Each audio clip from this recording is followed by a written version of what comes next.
গল্পমালিকা স্বামী চেতনানন্দ সাধুসঙ্গের ফল পর্ব ২। এই ব্যাপারটি সাধুসঙ্গের মাহাত্ম্য। প্রথমত নারদের দর্শনে তাহার জিহ্বা সংযত হইয়াছিল। সে কটূক্তি উচ্চারণ করিতে যাইয়াও তাহা করিতে পারে নাই। ইহা সাধু দর্শনের ফল। নারদকে দেখিয়া মৃগগুলি পলাইয়া গেল। এই স্বার্থের ক্ষতিতে ভীষণ ক্রোধ হওয়া তাহার পক্ষে স্বাভাবিক। অপর কেহ হইলে ব্যাধের সেই উদ্ধত বাণ তাহার ক্ষতিকারকের বক্ষে পড়িয়া প্রতিশোধ লইত, কিন্তু সাধু দর্শনে তাহার মনের ক্রোধ কার্যে পরিণত হইল না। ক্রোধের বেগ সহসা থামিয়া গেল। ইহা সাধু দর্শনেরই অমৃতময় প্রভাব। ইহার পরে নারদের প্রিয় সম্ভাষণে তাহার হৃদয়ে পরোপকারের ইচ্ছা সম্মোদিত হইল।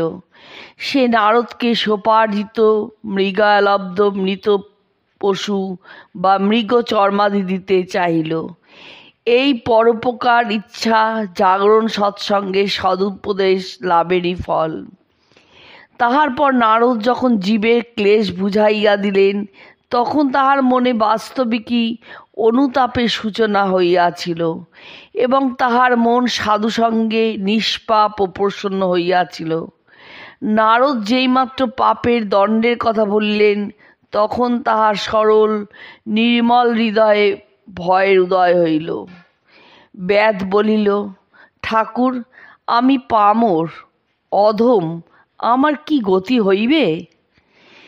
এই পাপ যায় মোর কেমন উপায়, নিস্তার করহ মোরে পর তুয়া পায়। নারদ আবার সেই করুণ কোমল কণ্ঠে দয়ার্দ্র চিত্রে আশ্বাসের ভাষায় তাহার হৃদয়ে বিশ্বাস জন্মাইয়া বলিলেন, তুমি যদি আমার কথা রাখো, তাহা হইলে তোমার উপায় হইবে।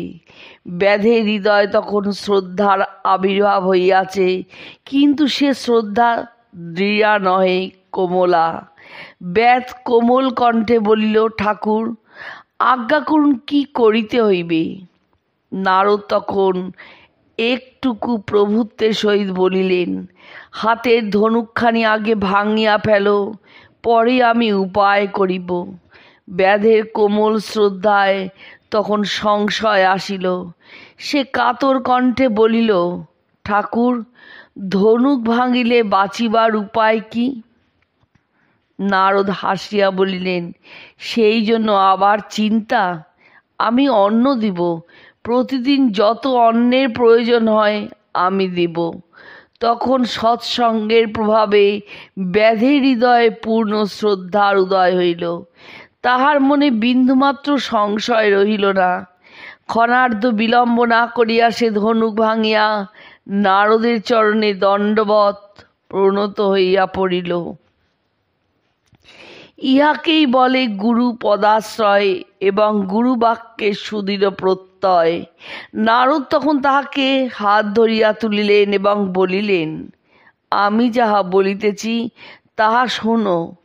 ঘরে যাও, ঘরে যাহা কিছু আছে সকলেই সৎপাত্রে দান করো, কিছুমাত্র সঞ্চয় রাখিও না।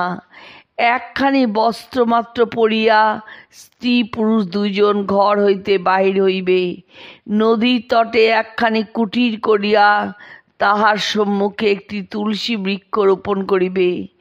উভয়ে তুলসী পরিক্রমা করিবে, নিরন্তর কৃষ্ণ নাম সংকীর্তন করিবে। আহার্যের জন্য ভাবিবে না, আমি প্রতিদিন যথেষ্ট অন্নের জোগাড় করিয়া দিব। তোমরা দুইজনে যত খাইতে পারো তাহাই লইবে, অন্যের চিন্তা করিও না। ব্যাধকে এরূপ উপদেশ দিয়া ভগবান নারদ ঋষি ব্যাধের সমক্ষে মৃতপ্রায় জীবদিগের দেহে কোমল হস্ত চালনা করিয়া তাহাদিগকে সুস্থ করিলেন। তাহারা সুস্থ হইয়া দৌড়িয়া চলিয়া গেল। এই ব্যাপার দেখিয়া ব্যাধ চমৎকৃত হইল। ব্যাধকে উপদেশ দিয়া নারদ চলিয়া গেলেন। ব্যাধ ঘরে ফিরিল, নারদের উপদেশ অনুসারে সমস্ত কার্য করিল। গ্রামে ধ্বনি পড়িল, ব্যাধ সস্ত্রীক বৈষ্ণব হইয়াছে। লোকেরা দেখিতে পাইল নিষ্কিঞ্চন ব্যাধ নদী তটে তুলসী সেবন করিতেছে, তুলসী পরিক্রমা করিতেছে, ভক্তিপূরিত কাতর কণ্ঠে হরিনাম সংকীর্তনে মাতিয়াছে।